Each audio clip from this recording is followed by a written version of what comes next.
Pentágono alerta: empresas chinesas estão ligadas e alinhadas ao exército comunista de Xi Jinping.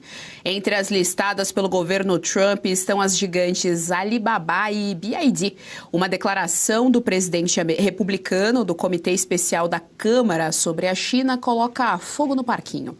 Ou as empresas americanas param de fazer negócios com as chamadas companhias militares da China, ou a soberania dos Estados Unidos estará sob ameaça. Quem traz esse assunto ao Jornal da Oeste, segunda edição, é o nosso correspondente internacional, Ivan Kleber. Vamos dar boa tarde ao Ivan, já está aqui no telão com a gente, vai trazer atualizações para a nossa audiência. Ivan, seja muito bem-vindo, boa tarde. Boa tarde, Geisiane, uma saudação especial a você e a toda a nossa audiência, aos colegas de bancada que nos acompanham. Essa notícia ela é extremamente importante, vem do Pentágono, Geisiane, que é o órgão militar dos Estados Unidos que está fazendo este alerta. Então, a Alibaba, a BYD, entre outras empresas, foram incluídas aí em uma lista do Pentágono de empresas que colaboram com o exército militar chinês. Agora, na China, Geisiane, a gente precisa destacar uma coisa. O exército chinês ele não tem autonomia. Ele responde 100% ao Partido Comunista Chinês. Então, toda e qualquer colaboração dessas empresas, obviamente que passa direto para o Partido Comunista Chinês. Um outro detalhe que as pessoas esquecem é que quando você tem uma empresa lá na China, você tem ali a presença do Estado quase que cotidianamente em sua empresa. Desde um restaurante ou uma empresa automobilística dessas, o Estado vai estar sempre presente ali para saber o que você está fazendo e deixando de fazer.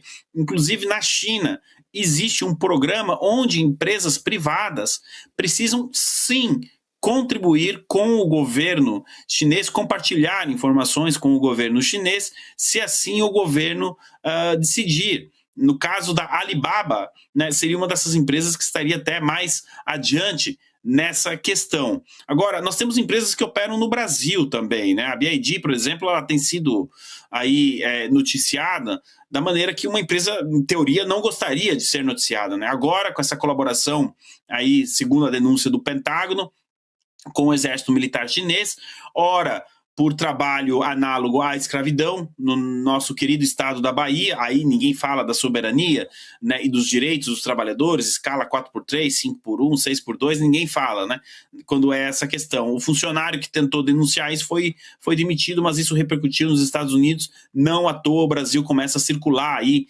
nessas listas também de países que não fazem o suficiente para combater o tráfico, o trabalho análogo à escravidão. Agora, não é exclusividade, Geisiane, dos Estados Unidos um alerta como esse. Eu fiz um trabalho, porque eu me lembrava, aqui mesmo no Reino Unido, os militares britânicos alertaram em 2025 para o perigo de veículos elétricos chineses por conta de espionagem. Está aí o Financial Times. Reino Unido proíbe veículos elétricos em algumas bases.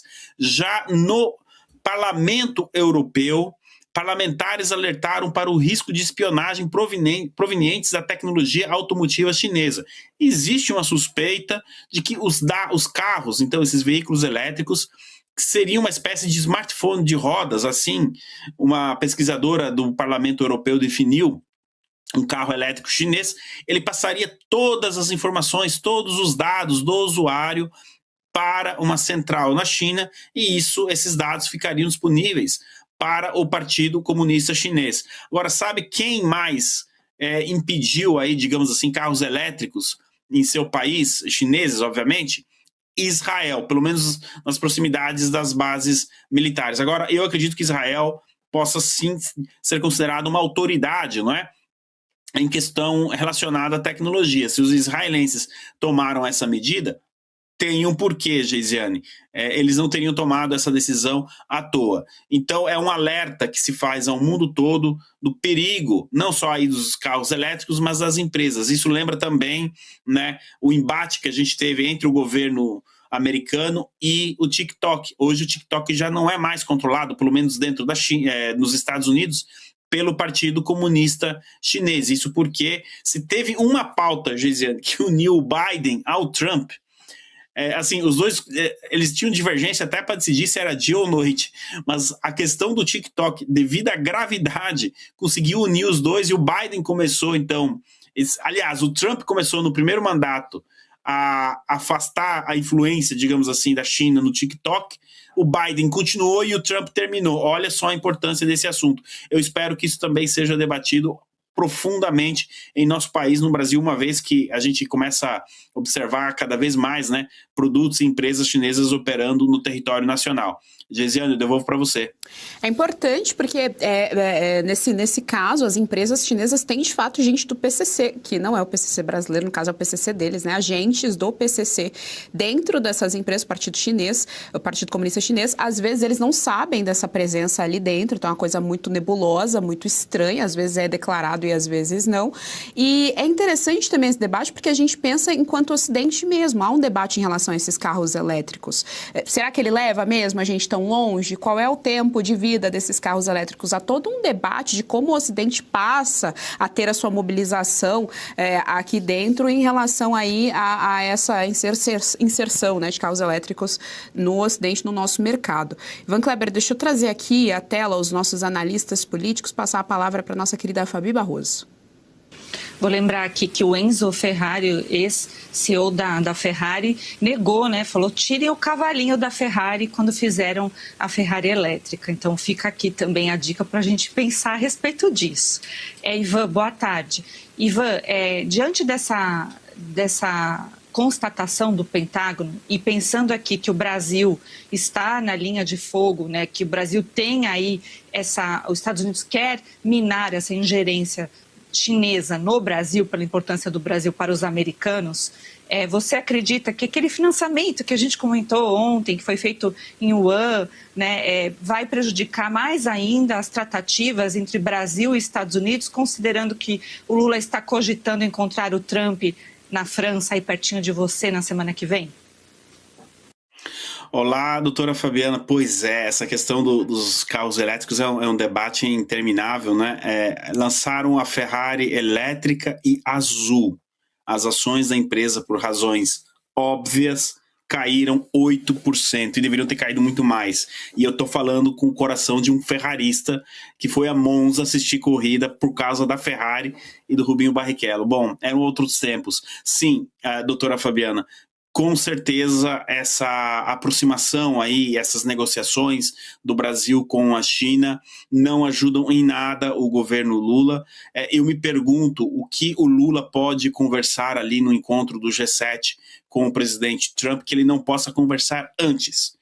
Haja vista a prioridade, né? Deveria ser uma prioridade para o governo brasileiro resolver essas questões com os Estados Unidos. Não, aquilo que nós estamos vendo nos fatos, doutora Fabiana, é essa aproximação do Brasil com a China, essa questão... Veja bem, nos mesmos dias, nos dias que acontecem ali o G7, nós teremos a reunião para definir o empréstimo que o Brasil vai pegar com a China, caso isso proceda, né? Aí eu pergunto, o Lula acha que o secretário de Estado americano, Marco Rubio, não sabe disso tudo? Se eu e a doutora Fabi aqui sabemos, com certeza o Marco Rubio sabe, ele tem uma equipe para isso, né? E ele com certeza vai brifar o presidente Trump. Existe uma possibilidade muito grande do próprio secretário Rubio também participar dessas reuniões do G7. Obviamente que o presidente dos Estados Unidos é Donald Trump, mas o Marco Rubio também pode participar das reuniões paralelas. Ou seja, eu vejo pouca margem aí, em um primeiro momento para tentar, de alguma maneira, reverter essa situação. E esta aproximação toda com a China dessa maneira é extremamente delicada. E não vamos esquecer aqui 2 relatórios que estão sendo elaborados, que estão sendo trabalhados nos Estados Unidos. O primeiro deles, a influência da China no agronegócio brasileiro, que isso é coisa séria. O Brasil alimenta 1 bilhão de pessoas no mundo todo por dia. E também o relatório, que a gente já comentou aqui alguns meses atrás, não é? Que continua, ou seja, da investigação de que território brasileiro hospedaria pelo menos 2 bases chinesas capazes aí de espiar, né, satélites americanos. Está tudo aí. Então, nesse sentido que, doutora Fabiana, você tem razão, essa aproximação, esse abraço ao urso panda pode sair caro para o Brasil e a Águia com certeza não vai deixar isso barato. Geisiane, devolvo para você. Só quem assiste o Jornal da Oeste todos os dias, hein, Ivan Kleber, captou aqui todas as referências. Deixa eu trazer aqui a tela de novo, Ivan Kleber e os nossos analistas políticos. Jorge Serrão, sua pergunta para o nosso Lorde. Lorde Ivan Kleber, a parada está ficando sinistra. O Brasil, além de estar negociando esse tal empréstimo aí com o Xi Jinping, também vai fazer a emissão de títulos da dívida pública brasileira em yuan, a moeda chinesa. E boa parte dessa ação econômica conta com atuação lá do PCC. Mas calma, gente, é o Partido Comunista Chinês. Senão o Trump já vai sair voando, né, para cima da parada lá. Mas de PCC em PCC, Trump está com bronca nos dois casos, né, nos dois PCCs. A situação vai ficando bastante complicada. Agora, sobre esse modelo econômico chinês, ele tem muito de contribuição de uma parte dos capitalistas americanos que investiram lá em eras passadas, né? Os governos democratas incentivaram esse tipo de investimento. E agora o feitiço do investimento se vira contra o feiticeiro Estados Unidos da América. Como é que eles estão lidando com essa questão, hein? Então, Serrão, boa tarde. Olha, a gente vai ter que fazer aqui uma viagem rapidinha, não é o de leste a oeste, mas teremos que fazer uma viagem pela história aqui.